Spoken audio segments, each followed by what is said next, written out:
Fix things, really. When you say, I want to be treated fairly, and I want a voice. Yeah. He saw things weren't fair, so he chose to run for mayor. You get up and do something when you really care. It's Memphis 360. I'm with you.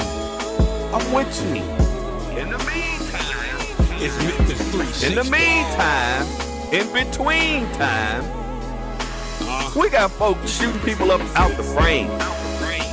Ain't nobody said a word. We've become accustomed to people dying in this city. Yeah, it's Memphis 360. Turning the TV on and the news and see our loved ones and see young people that are out of control. And now you see, okay. We talk about incarceration. We talk about the youth. We talk about giving them the ability. We talk about investing in young people and investing in the community. See, I hate ignorance. I hate when people make decisions about things and they make statements and they haven't done their research. How can you fix the problem when you don't even know what the problem is? We need some help in this city. It's Memphis 360. See, I hate ignorance. It's Memphis 360. Man.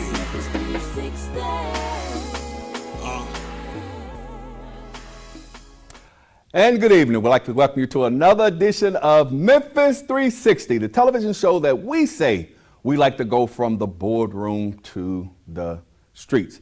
And I'm going to tell you, even more so now, individuals, citizens, you got to be on top of your game. You got to know what's going on. You got to be keeping up. Election season is coming. We got so much going on here in the city of Memphis. We got crime that is off the chain. I was coming to the studio. Somebody sent me a video of an Infinity chase that was headed toward Memphis. I was on Get Well. I saw about 5 or 6 police cars that were rushing to get somewhere. A young lady called me today. She was on her lunch break and the police surrounded her car and the car next to her because there was a stolen car. And she was traumatized because the police told her, don't move. And she just trying to get a lunch. And the car next to her was actually a stolen car. And it had about 5 or 6 individuals in it. Just so much going on here in the city of Memphis. But we got a good show for you tonight. Wow, I am excited. We got Marvin Twin Williamson. He is in the studio tonight and he's going to be discussing, he wants justice. I have a question. Do you think the citizens of Memphis that are victims of crime are getting the justice that they deserve when it comes to that crime? Well, I'm going to tell you that there are a lot of people that think not, okay? In that, for instance, Marvin Twin Williamson is here tonight, and he wants justice for his brother Marvell, who was actually killed here in the city of Memphis. And the individual that killed him is still running loose. So he wants to discuss that. So we're going to chop it up with him about that.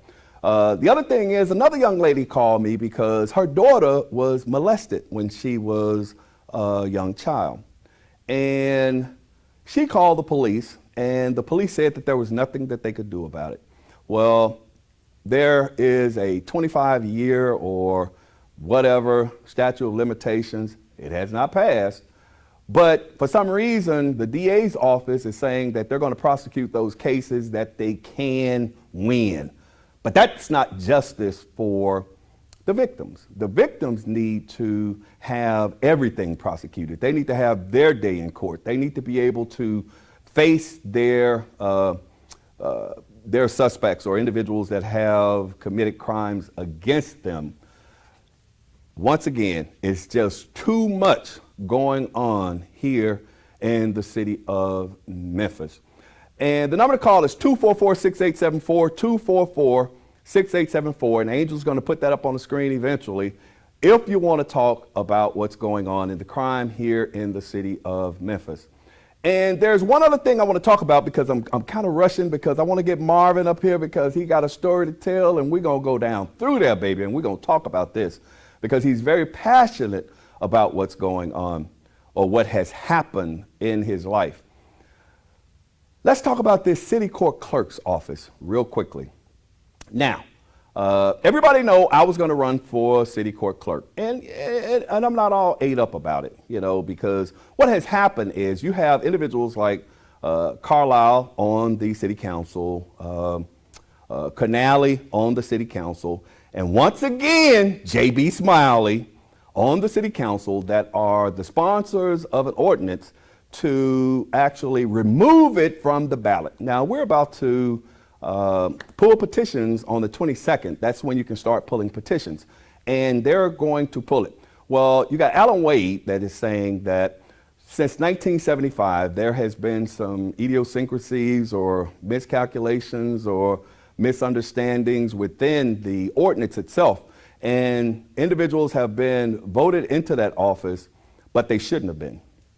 Now, this is my thing. You have individuals that cannot win those offices. So what do?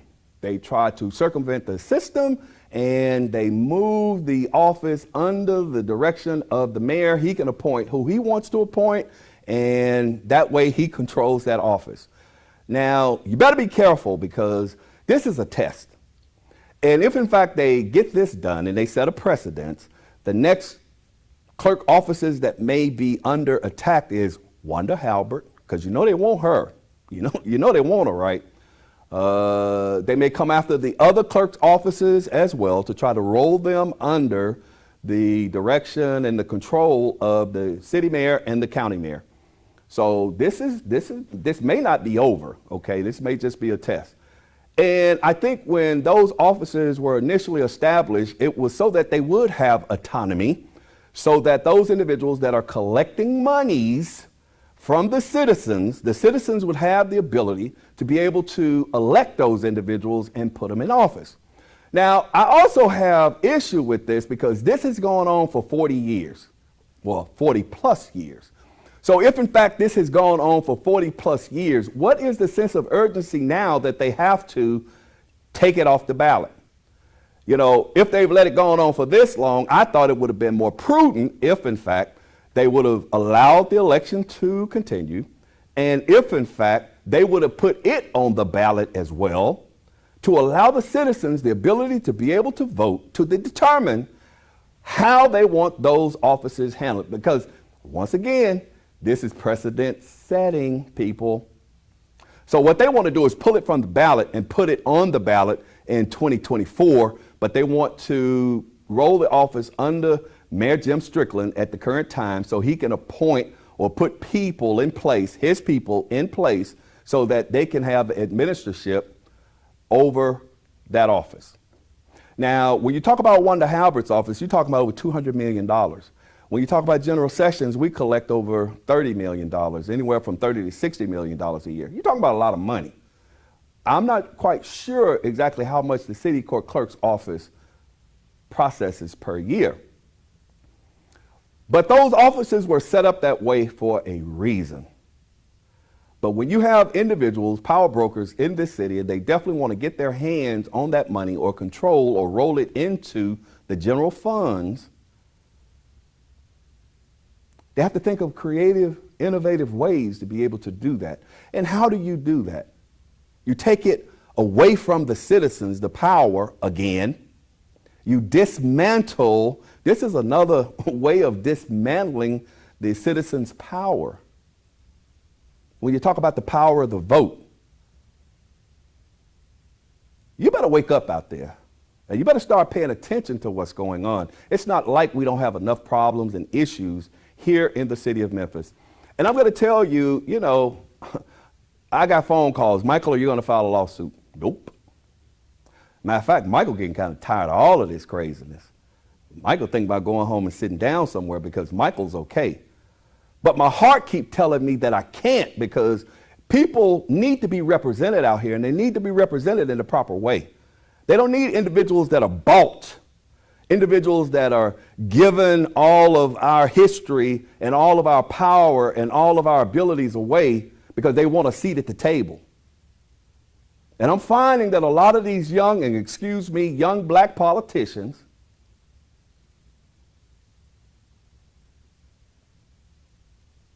for some reason want to be in the in crowd, for some reason want this power, for some reason don't think about all of the history behind how we got to this point. And I'm going to tell you something, I'm not even trying to make it a black or a white thing. That's not what I'm doing. What I'm saying is whomever we're going to have in office, they have to be responsive to all citizens. They have to have all citizens' best interests at heart. I have no problem with individuals representing criminals and they're trying to ensure that criminals' rights are met. But don't forget about the victims in the process. Don't forget about hard-paying, law-abiding citizens that go out here every day, work hard, try to do the right thing, try to live the American dream. Bars back, he gets arrested for reckless endangerment. Bars back, he gets arrested for reckless endangerment. They gone. Now, I did find out a little bit more in his statement. He may have said, I closed my eyes. But I hope that brother's okay, whoever he is. I hope they dropped those charges if nobody was injured. It's getting crazy out here, crazy. So not only are we fighting what's going on in the streets, not only are we fighting the crime, but we're fighting to hold on to basic rights. We're fighting to hold on to the ability to elect and put those in place that we want. They're taking that away from you. And you're just idly sitting by. Anyway, we got a good show for you. I can't wait. We got Marvin over there chomping at the bit, man. He's nervous, all that good stuff. But guess what? We finna get him up here. Because my heart broke when this incident happened. And there was so many other people that heart broke because they saw the relationship between these two individuals. It was kind of like they were inseparable. They had a kindred spirit. They came into the world together. And then a part of that went away. All right? So I want to get him up here so he can tell his story, because is there justice for law-abiding citizens? Is there justice for individuals that are trying to do the right things? Is there justice for individuals that are even trying to help other people? Is there justice? Hey, we're going to take a real quick commercial break. I'm going to get Marvin up here and we're going to chop it up and just talk about, I know you see the, I don't know if you can see it. Okay, over here, I know you can see the poster behind me. That's Marvin and Marvell, his brother, his twin brother. All right, so we're going to take a real quick commercial break and we're going to get back and we're going to get Marvin up here and we're going to just chop it up and kind of let him tell you what's on his mind. So don't touch that dial. We'll be right back after this commercial break. You're talking about a good time shield. We all come on now. Center Stage Gospel Music live from Memphis, Tennessee, featuring gospel artists from around the world. Toe-tapping, hand-clapping, down-home gospel music. Watch on Roku, Fire TV, Apple TV, and your local Comcast. Download the SVP TV app now on your smart television and mobile device. Center Stage Gospel season premieres Sunday, 8 p.m. Central. Can you actually imagine hosting your next event at the all-new SVP Banquet and Event Center? Yes, spacious, beautiful venue with plenty of parking, located in the heart of East Memphis. Let us host your next intimate birthday gathering, family repast, bachelorette party, wedding and reception, baby shower, corporate meeting, social club event. Call us today. Don't wait. 901-244-6874. The all-new SVP Banquet and Event Center. For over 20 years, OPOX has been keeping the Mid-South warm in the winter and cool in the summer. OPOX is family owned and operated, so our family will take care of yours every step of the way. And right now you can double up and save. Buy a new AC unit and get 50% off a new furnace to match it. Count on Opox for fast and professional heating and cooling services. Count on Opox. Ladies, do you feel feminine during your feminine flow? You know, your monthly cycle, your period? Are you still suffering in silence? The suffering is over. It's time to choose Rain. Rain is an all-natural, premium sanitary napkin with 8 layers of cotton, high-grade polymers, graphene to help cut bacteria by 99.9%. Ladies, let's protect the most precious jewel in the world, you. Rain Premium Sanitary Napkins do not make any medically backed claims or personal recommendations of any kind. For more information, contact Marilyn McGee.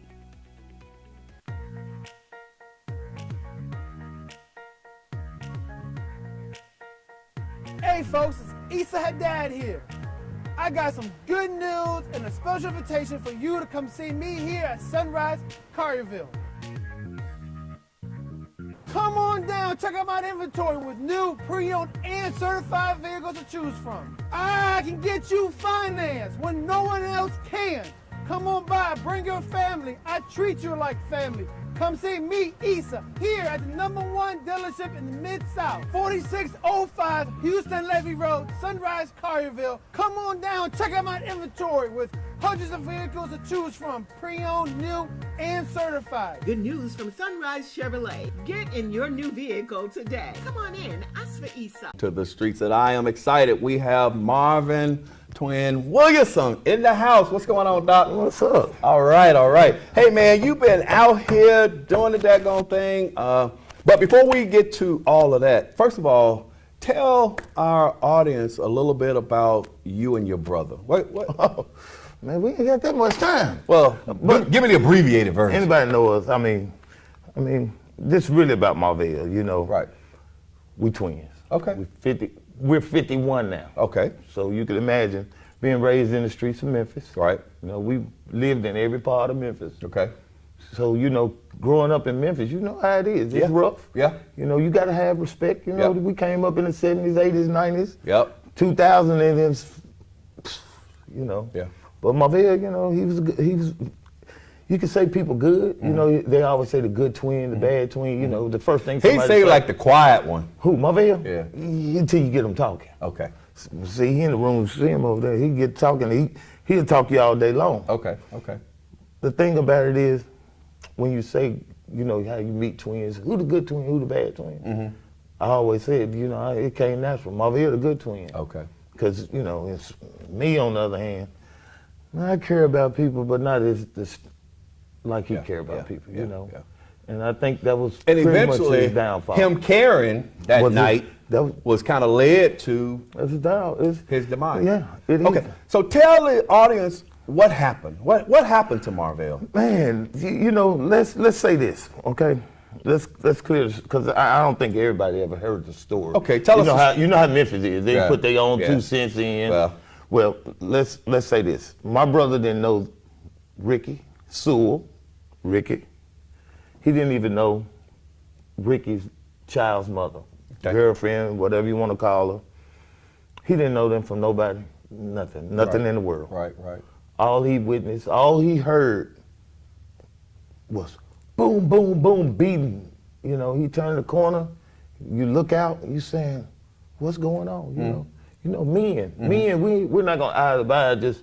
You know, kids nowadays, they grab their cell phones and get to record. Men, we step in and say something. Yeah, hey, what's going on? Hey, what's going on? Yeah. My brother, you know, he stepped in and said, you know, he saw the lady getting ready to walk out the door.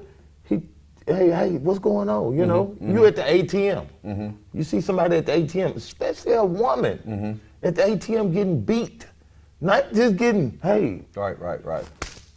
Face beating, blood running down your face. Wow. You know, what is a man supposed to do when you see that? You know, intervene. Men do that. Yeah. Boys grab their phones and get to recording. It's funny to them. But, you know, so Marvell, the person he is, he steps in, hey, push him to the side, hey man, leave the stove. Right.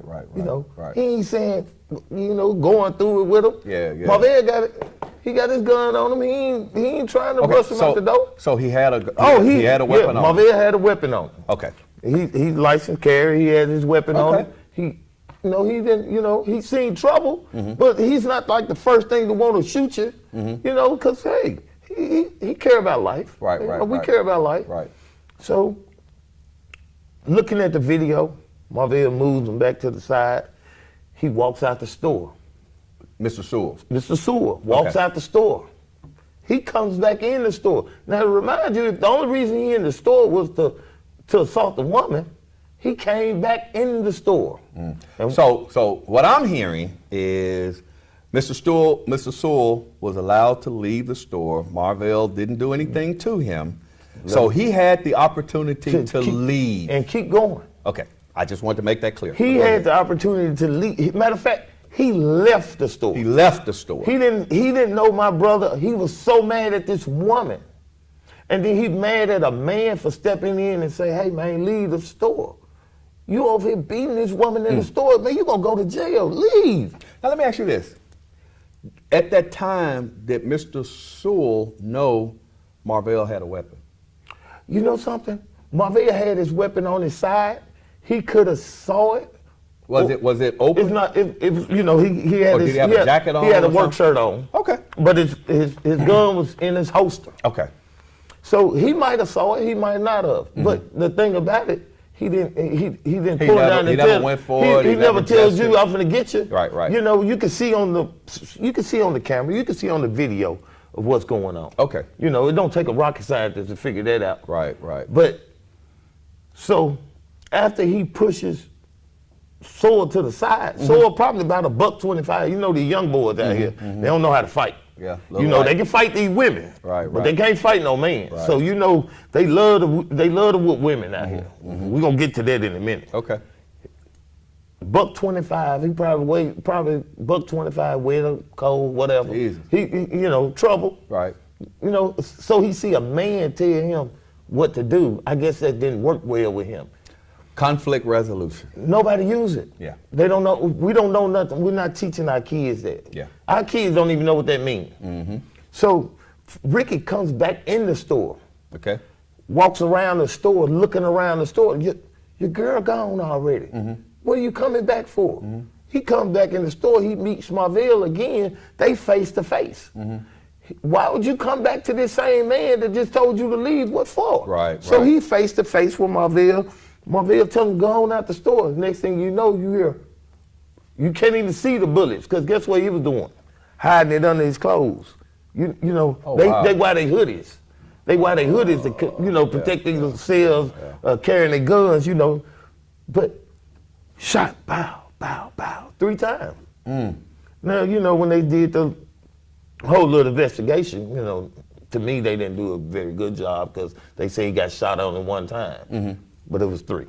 Okay. So you murdered my brother. Okay. I want you to know. Well, whether it's 1 shot or 3 shots. I know. I just want you to know you murdered my brother. It's taken me this long to get to this point to wanna. I'm going to the people. I'm thinking of it as a job. Okay. I'm starting from the bottom, trying to come to the top, because I don't know who to call. Okay. I don't know who to talk to. Everybody, everybody give you their sympathy. I done called politicians. I done called the Nashville. I done called downtown. I'm calling everybody that I can talk to, and sending messages to everybody. I sent you a couple. I'm reaching out to everybody because I'm frustrated. I'm ready to hit the streets. I'm ready to do what I need to do. Right. I'm looking like you killed my brother, my twin brother. Do you know what that means inside? I can. Well, I can't imagine. Let me tell you what. Let me tell you how do you feel? How you feel? See, teach me. Bring me in because I'm ready. Because teach me. Bring me in because I'm ready. Because my brother died for no reason at all. Because this man has so much anger toward women. This much anger where you assaulting your child's mother. So was this guy's first time? No, we gonna get to this first time. Okay. You mean the 15th time in the court system? Let's not even the court system. We're gonna talk about that. Cause see, if they would have did their job, Mike, this wouldn't have happened. Okay. This man had been arrested 3 times in the past 2 weeks prior before killing my brother. Wait a minute, 2 weeks? Two weeks, he's already got arrested. Got One arrested, for yeah. domestic violence against the same woman again, and threatened his landlord. With a gun, have his friends to come kill his landlord. I'ma have them come shoot you up, because you ain't paying your bills. But you go out here and take a man's life that's doing for his family. He could have hurt you. He could have took one hand and pulled you out and drug you through the store and did you in. But he chose not to do that. He was like, hey man, going on. Right. You in here threatening people, whooping this woman. You know, if that's your child, mama, hey, what does that say about you as a man? What man go around beating your woman in public for everybody, and then you put other people's lives in danger? So to me, I'm going off a whole list of people that have dropped the ball when it came down to my brother. Okay. My brother didn't even supposed to be in the grave. If they would have handled Ricky from police can do their job. They can get out here and hunt you down, fight with you, take you to jail. Well, evidently, he had already been locked up all these times. The court systems, the ones that comes to you when you don't have time or the resource or nobody who really wants, it's like you don't care anymore.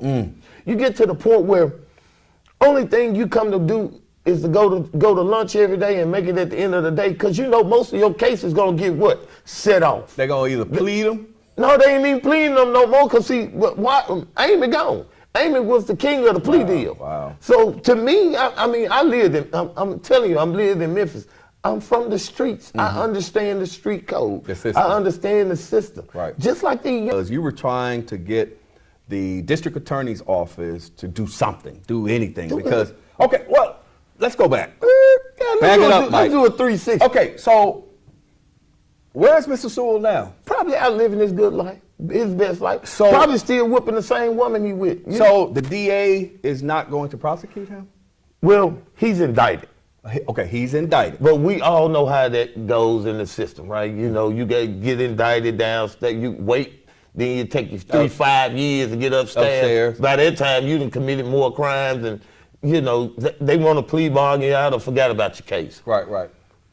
Okay, so what is he indicted for? He's indicted for negligent homicide, and I don't even think they even charged him with the domestic assault, because they dropped it downstairs because she didn't show up for court. Yep. That's what they normally do, though. Listen, you don't even give it a chance.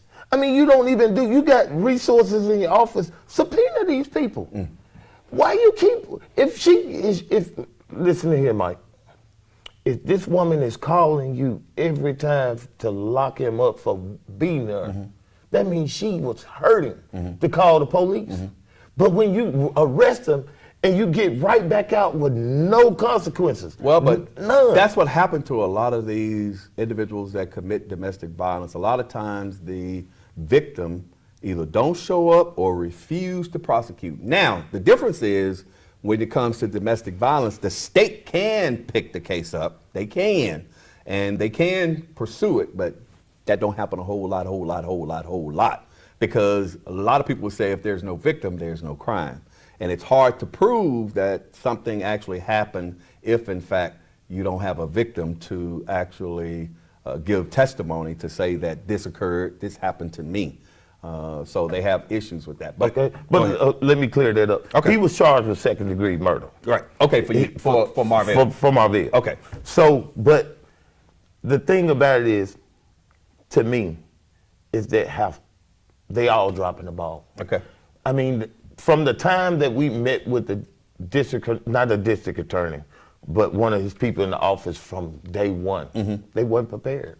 They wasn't prepared. They didn't even know his name. They didn't even know whose name? They didn't Mr. know. Sewell? No, they didn't know Marvell Williamson's name. Oh Lord. The ladies popped up in the room and say, "Who we here for?" I'm looking like, I couldn't do nothing but look at my mama and say. I know that just threw me off. It threw me off, but then, hey, it is Memphis. Yeah. You know, they'd rather go to lunch and do their thing, and it's a good paycheck. You know, it's a good paycheck. You don't have to 9 to 5, you go on about your business. I'm going to tell you, though, because I kind of work down there, a lot of these attorneys are overwhelmed.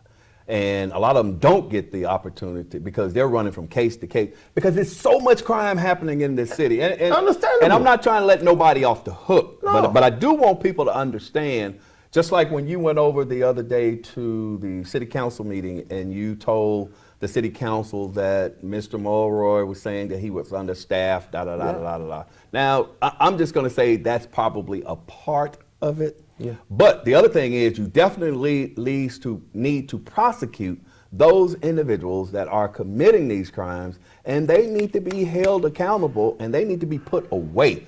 But I will tell you, because I see a lot of these prosecutors that are down there, man, and they're running from courtroom to courtroom to courtroom because it's just so much happening. And a lot of these individuals, they don't have attorneys, they don't have this, they don't have that. And now you got this new bail system that has come into play, and they really let it. Have you seen all these people that get out on this bail?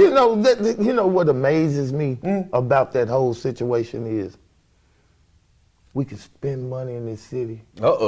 We can spend money. Let me tell you something. We spent, what, $20 million on downtown River Park for Memphis and May? No, hold on. No. Just for Memphis. I'm just going for things that we really don't need in this city. We can't go there because of crime. Things that people said they didn't want. I mean, they didn't even want them to change Riverside Park, Riverside Park. But what happened was the power brokers in this city wanted it different so that y'all couldn't congregate down there. Yeah, and hold on. That's and I get the politics of it all. Yeah. But when you come to a person like me and you say that you don't have the resources and you don't have the people to do something, but you turn around, it's just like if you saying your house over there, roof falling apart, you ain't got no wood on it, but you spend money on a Mercedes Benz, it don't make sense to me. So for the city council and the county commission and everybody to pass all these different bills, I mean, all these different things that we can go do in Memphis to enjoy ourselves, we can't go because they breaking in cars, he's shooting at you, robbing you downtown. Look, so preach it to the choir. So what does it do for us as citizens when we can't enjoy it? Right. But let's get back on Mr. Sewell.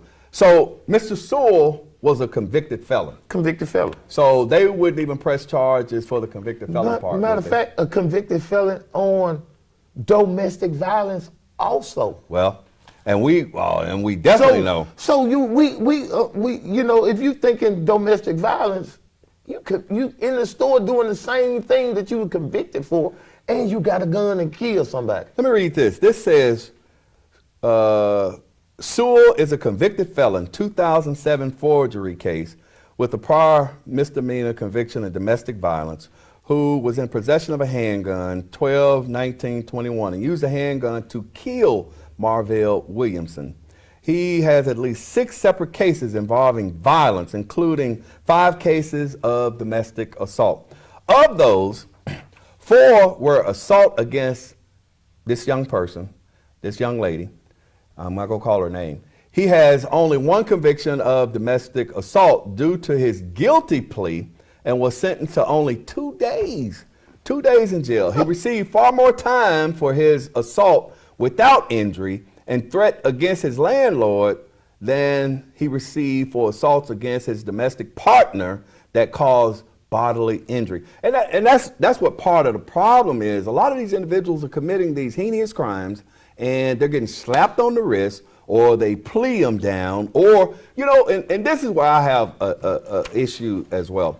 Don't get me wrong, and I always talk about, I have no problem with every individual, every citizen, because this is the United States of America, and you are entitled to certain rights.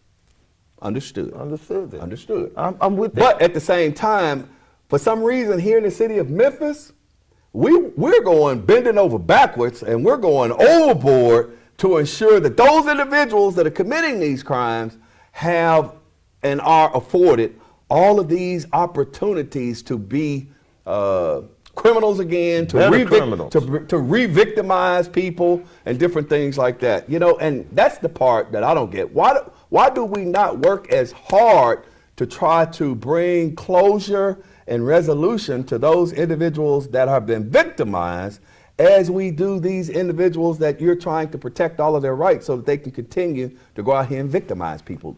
That's all I ask, you know what I mean? So I don't get it, but that's a whole nother story. Just the political part of it. So he was a convicted felon in possession of a handgun. Now, when we read TCA 3917-1307, which is the Tennessee Code annotated, it says a person commits an offense who carries with the intent to go arm a firearm or a club. It says the first violation of subdivision A-1 is a Class C misdemeanor. In addition, The second is a subsequent violation of subdivision A1 is a Class B misdemeanor. The violation of subdivision A1 is a Class A misdemeanor if a person carries a handgun occurred at a place open to a felony crime of violence or a felony involving use of a deadly weapon, or has been convicted of a felony drug offense or an offense under And it says a person commits an offense who possesses a handgun and has been convicted of a felony unless the person has been pardoned. So I don't believe Mr. Sewell was pardoned or anything like that. He ain't even paid his fines. He got $15,000 in fines down there. He only paid $200. So you think he gonna what he gonna pay never mind. Wow. Hey, I was gonna open up the phone lines. The number to call is 244-6874, 244-6874. If you got any questions you want to ask Mr. Marvin Williamson at this particular time. But we're going to continue to talk. 244-6874, 901-244-6874. So let me ask you this, Marvin. What is it that you want to happen? What is it you want to happen? Really, I want them to make a decision. Mm-hmm. The decision is, really, I want him locked up for the rest of his life. But you know how they go. Do you know what his bond was? Man, is he out on bond? He got a $50,000 bond. $50,000 bond. So he got out on a $50,000 $50,000 bond. You know, hey, this Memphis, you can go get a bond for killing nowadays down here. Wow. You know, Mississippi, you can't do that. You know. Oh, no, they're going to put you away. You know, in Memphis, and let me say this again. I understand the politics, right? Okay. But let's do common sense right here. Mm-hmm. We have people, I see your phone ringing over there. You got the hotline, huh? Hello, welcome to Memphis 360. You're on the air, caller.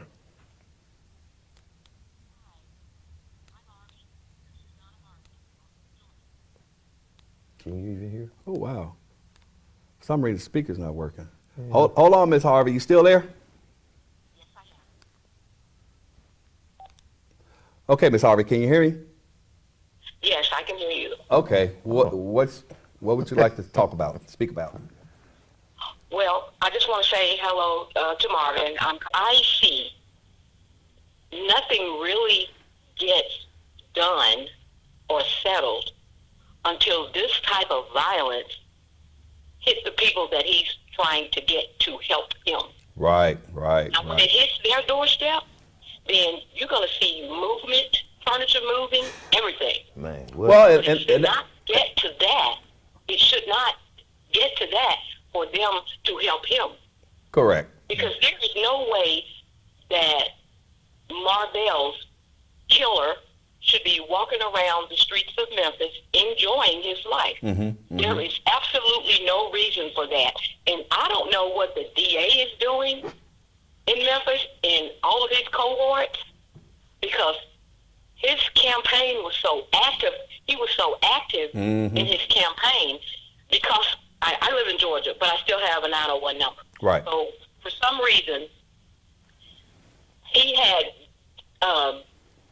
You received all kinds of text messages. Yeah. Yes, I'm getting calls from John Legend. Yeah. What does John Legend know about Memphis? Not a daggone thing. But anyway, I said all that to say he put on this big dog and pony show. Right. He gets in the office, then he gets in the office. I don't care what he inherited. Everybody inherits problems or whatever. But when you run for office and you win, you need to be about settling those problems that you inherited, because you wanted the job. Right. So you get in there and you do the job. Right. So it's just very unsettling to me that he did all of this put on this big show to run and campaign and get him in office, and then he does absolutely nothing. I don't care about, he hadn't been in there long enough. I heard so many things being said. Well, he hadn't had time. Yes, he's had time. But if what happened to Marvin and Marvell hits his doorstep, we'll see a fire behind him, and all of his other cronies, get to moving. So I just want to thank you and your show for having Marvin on. Marvin, you know I got your back. So you keep doing what you're doing, because people need to be aware of this whole situation. A lot of people didn't even know the story, I'm sure, until you just told them exactly what happened when Marvell walked into that store that day. They probably didn't even know that. So keep telling your story.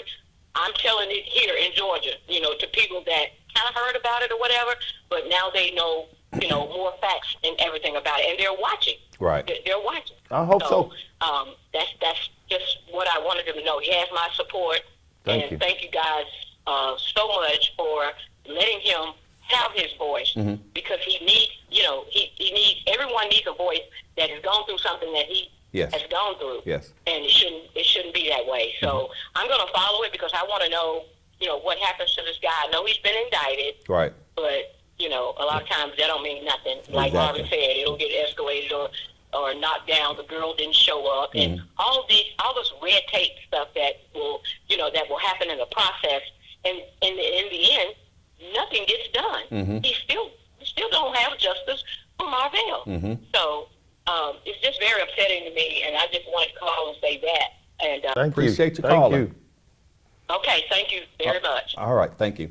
Man, calling all the way from Georgia. You got people all over the United States that are watching what's going on here in the city of Memphis, because they just came out with a study that says Memphis we've reached number one. Oh, yeah. We've reached number Home one. with a body bag. We reached number one. We're the most violent city in the nation. A lot of people say more violent than Chicago, more violent than Houston. We're the most violent city in the nation per capita. And that's how they measure, per capita.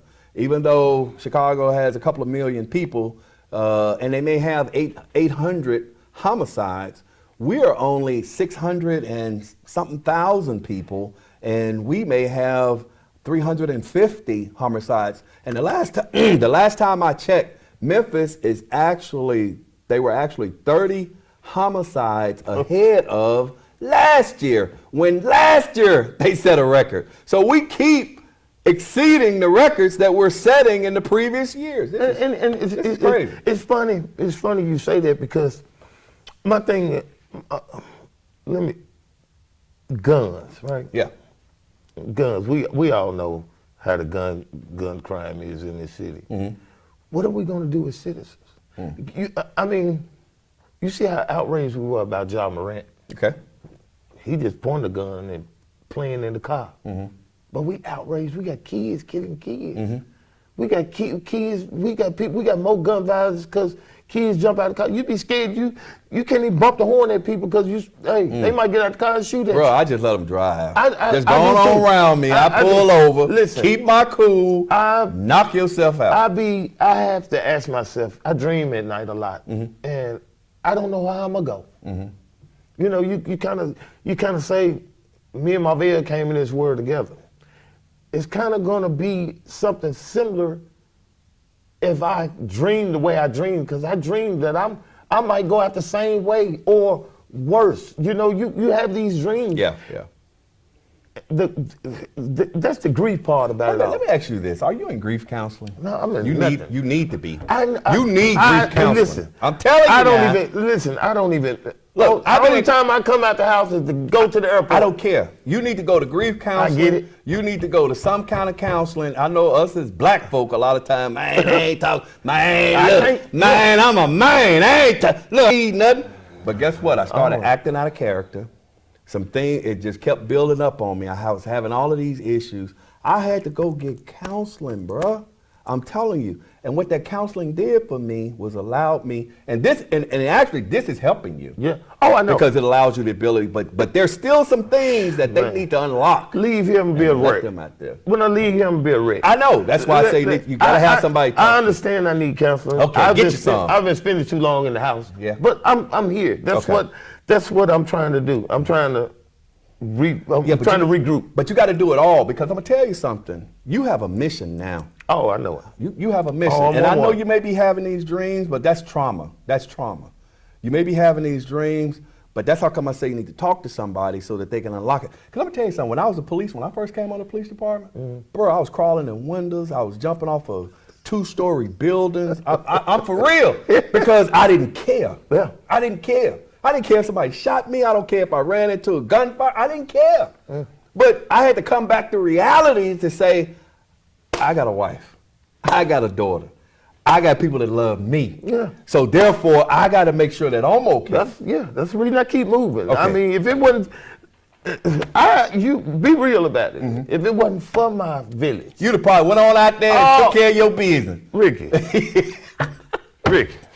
Now believe me, I know. Believe me, Ricky. We gonna understand, because see, we street. We Memphis, Ricky. I'm gonna let these folks downtown handle you. I'm not coming after you. I'm pointing my finger at you and letting you know I'm sicking everybody at you. I'm not coming at you myself. And you're doing it the right way. I'm gonna do it the right way. System, so when I finish I want Ricky to know, Ricky, I hope you're watching it. But see, what this also is this is an example of what we were just talking about. You know, these individuals that don't have conflict resolution skills, they don't know how to be patient, they don't know how to utilize the tools and the system that's available. Even though that system is broke, sometimes you have to push that system into action so that you can get, and we see stories about it all the time where individuals are victimized and they don't receive the justice that they deserve. So they have to advocate. We got to take accountability too, though, Mike. Okay. I mean, as men, as black men. Come on, now you're talking. We have to take accountability, because the housing situation in this country, period, with us, took me to grow into being a man. Okay. Sometimes you have to sit down and think about what you want to do, and it's going to take us men. And now, like I'm saying, it's not a white and black thing for me, but listen, black men. Our kids need us. These women need us. Look, they don't need us beating on them. It's truth. They don't need. Truth. We can do that. If you feel like you need to beat your woman, walk away from her, because that ain't your woman. You don't need to control a woman with a gun in your hands. If you can't control her with your heart and your mouth and showing her you're a man, you beating her. That's boy stuff. Well, see, but you know. This show is called Memphis 360, and the motto is you got to be able to go from the boardroom to the streets. What you talking now, though, man, is what these individuals that we got all these people that want to fix the problem but have no clue what the problem is. They don't want to fix it. That's the truth. Because believe it or not, crime is money. Hey, man, crime is money, and money is crime. Let me ask you a question. What kind? I can't have you back on. No. We see, I ain't even did no cussing. I'm just messing. Yeah, but see, check this out. I actually like it. I hadn't even listen. Y'all ain't even seen the real Marvin. Y'all hadn't even shown my little. But I'm telling you, as men, I mean, like I said, I dropped the ball. I witnessed my twins last night graduate in Atlanta, right? I saw that. Yeah, you know something? As a man, I should have been more of a father in their lives, but I didn't. Regrettably, I didn't. I dropped that ball.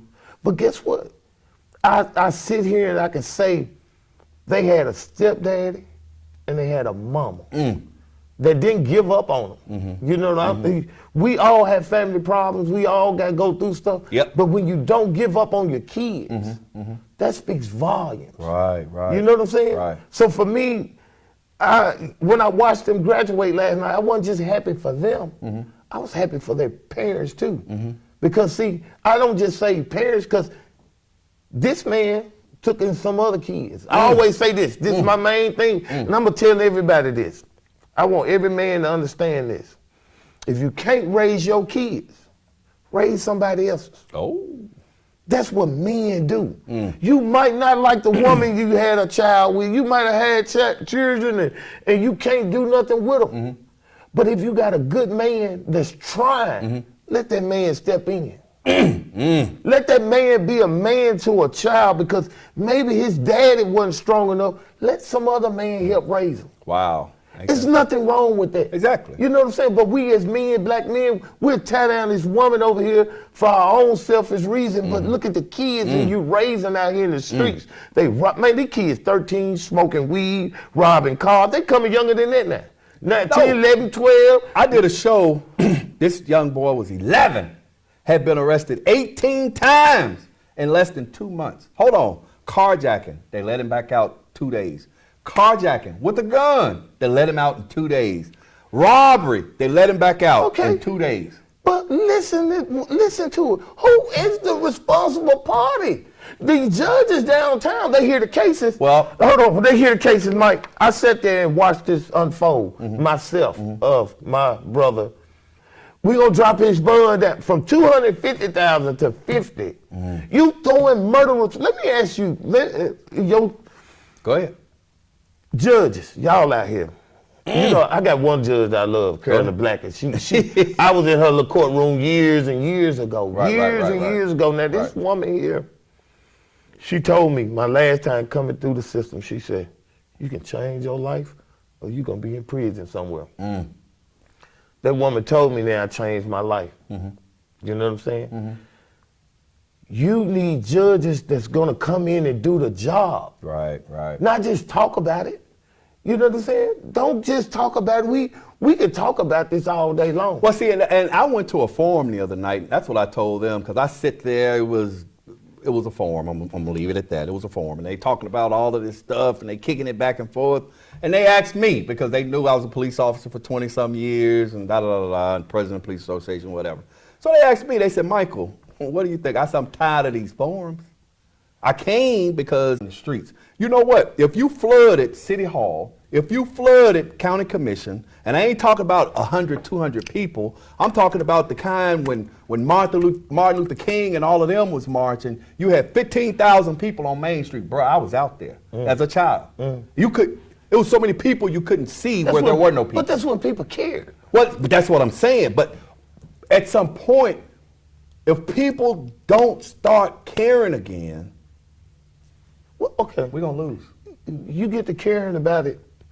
The old heads at the council and all these different jobs in the city government, I'm not throwing y'all under the bus, but if y'all lining y'all pockets up and not really come to help the city, why just stay out of it? That's all I'm saying. We can, if you can sit here and talk about a curfew for these kids, but you ain't taking the guns out their hands. Yeah. I mean, we can sit here and talk about all the crime in the city, but what are you doing? You blame, we can't, the mayor walked past me the other day and I waved at him and he got on the elevator and all I can do is sit here and watch and say, man, you got a horrible job. You know what I'm saying? You got a horrible job. But when is Memphis gonna take a stand? I mean, we talk a good game. We don't take a stand on nothing.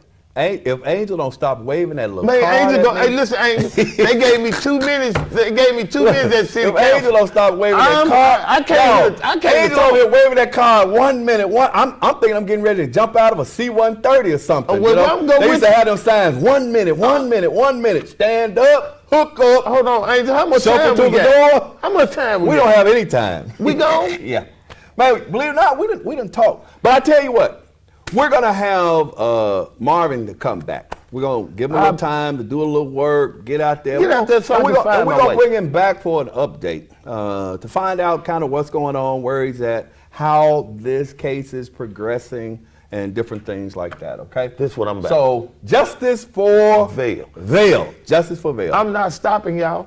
See, I'm letting y'all know, I need everybody to come to the team. I need the city. You know what I'm saying? I need the city to come to I need the city, not just for myself. I hear these stories, you know, I get inboxes full of stories of different people not even finding justice, the system ain't doing nothing. Right. They need justice. We all do. If y'all could took some of that 20 million and open up a night court. But hey, you know, who am I? I'm a nobody. You know what I'm saying? But I got ideas. But see, but it ain't just you though, Marvin. It's all of those other individuals that are being victimized. It's all of those other individuals that are afraid to come out of their homes. It's all those other individuals that when they go to the gas station, they standing there with a pistol in their hand because they don't want nobody walking up on them and jack them. Everybody in this city is scared, but nobody wants to admit it. No, because everybody got a gun. This the Wild Wild West. Man. You got that gun on you, think you can do it all. But hey, my brother had a gun on him. You think you can do it all when you got a gun? When you got a gun on you, the next person got one. And guess what? These kids ain't scared. They live in GTA. Man, we coming back. Somebody was telling me the other day, today, about they went to a corner store. Little guy come into the corner store. Little guy's about 12, 13 years old. Guy got 2 guns. He got one on this side and he got one on that side. And they hanging out because he want everybody to see that he got them. That's how they rolling out here, people. But anyway, hey, we're gonna get out of here because Angel keep waving these little notes at me that we gotta go. Angel's the engineer. But I just want to thank you so much for coming to share your story. Hey, listen, about Vail. I thank you because I've reached out to news people. I had interviews with different people. I had an interview with CNN. I had different interviews, but I wasn't ready. Emotionally, y'all need to come back and interview him again. Emotionally, I wasn't ready. Right. But see, I'm catching this wind.